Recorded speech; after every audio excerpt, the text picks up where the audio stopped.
It was a cold, rainy night. The night after Christmas. The air was damp and the forest was wet, mist gathering between the trunks of tall pines that stretched endlessly into darkness. An ordinary night in Suffolk County, England, like any other. Quiet. Remote. The kind of place where nothing ever happens. That is until 2 US Air Force airmen were sent out from RAF Woodbridge to investigate something strange in the woods. Something that would change their lives forever. Just past midnight, a bright light had been seen descending into Rendlesham Forest. At first, they thought it might have been a downed aircraft, but when the men reached the edge of the trees, it became clear this was no crash site. The forest was dead still. No wind, no animals. Through the branches, they could see a soft, pulsating glow. White, blue, and red, shifting in silence. They moved closer, every step crunching through the frost-soaked ground.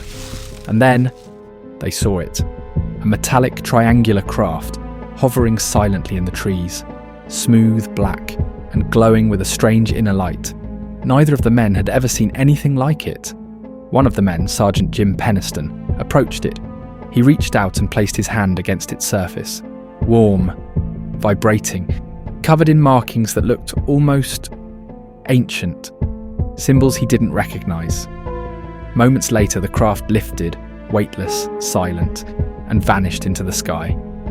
Lieutenant Colonel Charles Holt formed a search party and returned sometime later with a tape recorder and transcribed his encounter with strange red lights in the same area. In the days that followed, their stories began to drift apart. Penniston swore he had seen a craft, solid, metallic, no larger than a car. He described touching its surface, tracing the strange symbols that glowed beneath his fingertips. A machine, he said, that felt alive. Burroughs wasn't so sure. He remembered light, white and blinding, that seemed to bend the air around something invisible. No craft, no symbols. Only the sense of being pulled towards something he couldn't quite see. Two accounts that don't line up, yet somehow they fit together. Together their testimonies paint a single image. A craft both there and not there, seen through two different lenses of perception.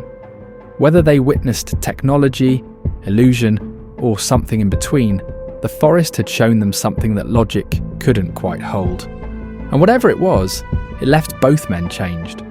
Haunted by a memory that only makes sense when combined. Recordings still exist of what Colonel Holt saw that night, but we suggest you to do your own research. If you enjoyed this video, please consider liking and subscribing. It helps the channel a lot.